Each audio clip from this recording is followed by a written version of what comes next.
आजसू के विभिन्न मुद्दों पर विधानसभा घेराव कार्यक्रम पर बेरमो विधायक अनूप सिंह ने निशाना साधा। कहा पब्लिक को हेमंत सरकार बेवकूफ बना रही कहा पब्लिक को बेवकूफ बना रही है। वहीं स्थानीय नीति को लेकर भी अपना पक्ष रखा।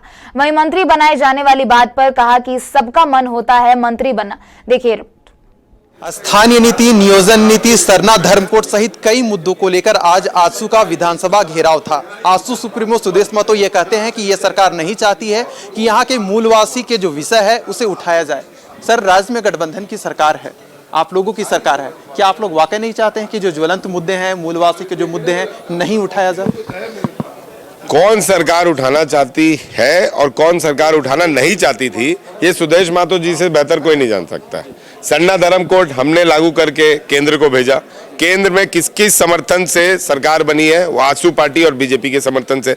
उनके सांसद जो है वहाँ पे सत्ता पक्ष में बैठते हैं, तो सरना धर्म कोड वो लागू करा के क्यों नहीं भेज रहे? इतने बीजेपी सांसद हैं, वो सब जाएं पीएम साहब के पास और बोले सरना धर्म कोड लागू करके भेजे। जब वो देख रहे हैं कि हमारे यहाँ सत्ता जाने का बात आ गया, तो आप फिर वो मुद्दा को आप बोल रहे हैं कि भैया हम इसके पक्षधर है, हम इसके पक्ष पर। ये पक्षधर तो हेमंत सोरेन की सरकार है, इसीलिए तो 1985 कैंसिल किया है। और लास्ट जिला सर्वे के अनुसार लागू हो या 1932 के अनुसार, कोई जिला में 1932 लागू होगा, कोई जिला में हो सकता है लास्ट सर्वे की, क्योंकि सुप्रीम कोर्ट ने 1932 पर अपना रोक लगाया हुआ है। सुप्रीम कोर्ट का कुछ निर्णय आना बाकी है, उसके बाद सरकार निर्णय लेगी और जनता के समक्ष रखेगी। सर, धनबाद और बोकारो के क्षेत्रीय भाषा की सूची से भोजपुरी और मगही को हटाया जाता है, उर्दू को जोड़ा जाता है। आरोप लगता है आप पर कि आप लोग तुष्टीकरण की राजनीति करते हैं, क्या कहेंगे? धनबाद और बोकारो जिला में पहले भी मगही और भोजपुरी जिला स्तरीय भाषा नहीं था, उर्दू था। आप पता कर लीजिए, सरकार के पदाधिकारियों के द्वारा या सरकार के द्वारा कुछ गलतियां हुई, उर्दू को हटाया गया, मगही भोजपुरी को जोड़ा गया। जब उसका मुख्यमंत्री जी ने संज्ञान लिया, तो जो पहले से पूर्व नियम चले आ रहा था उसको उन्होंने लागू किया, और तो कुछ है नहीं विवाद। आग में झोंकने का काम आजसू पार्टी कर रही है और कुछ नहीं कर रही है। आपसी भाईचारा, जब मेरे देश का जवान बॉर्डर पर लड़ रहा होता है, तो क्या आप लोग उस जवान से जाके पूछते हैं कि तुम उर्दू भाषी हो कि हिंदी भाषी हो? हिंदुस्तान सबका है, राज्य में अपनी अपनी नियम है, राज्य में अपना अपना एक संविधान है। राज्य की सरकार बनती है लोगों के महत्वाकांक्षा को पूरा करने के लिए, लोगों के उम्मीदों पर खड़ा उतरने के लिए। निश्चित तौर पर यहाँ के आदिवासी मूलवासी को सम्मान मिलना चाहिए।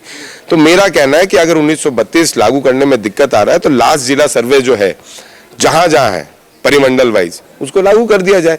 जैसे उत्तरी छोटा नागपुर में 1964 का है, आपको दक्षिणी छोटा नागपुर में 1932 का है, तो वैसे करके लास्ट जिला सर्वे के अनुसार लागू कर दिया जाए। तब तक क्या है, तब तक उस पर नियोजन हो जाए। अगर 1932 पे कल को वर्डिक्ट आएगा, जो कैबिनेट फैसला लेगी, वो हम लोग मान्य है। सर, अंतिम प्रश्न आपसे यही रहेगा कि झारखंड कांग्रेस के जो प्रदेश प्रभारी है अविनाश पांडे जी, झारखंड दौरा उनका लगातार जारी है, तो क्या इस बार लग रहा है कि अनूप सिंह जी नेक्स्ट मंत्री बनने वाले हैं? देखिए भैया, मंत्री बनाने का निर्णय कांग्रेस पार्टी के जो आला कमान है या प्रभारी है, उन लोग लेते हैं। कांग्रेस पार्टी ने मेरे परिवार को, मेरे पिता को, मुझे बहुत कुछ दिया है। मंत्री नहीं भी हूं तब भी पार्टी का विधायक हूं, मंत्री रहूंगा तब भी पार्टी का विधायक रहूंगा। जिम्मेवारी आप बढ़ी आएंगी, लेकिन ये निर्णय उनका है, ये निर्णय मेरा नहीं है। मन है, मन किसका ही होता है। तो इस वक्त थे हमारे साथ कांग्रेस विधायक अनूप सिंह, जिन्होंने विभिन्न विषयों पर अपने बातें रखी। लाइव 7 के लिए विशाल भारद्वाज।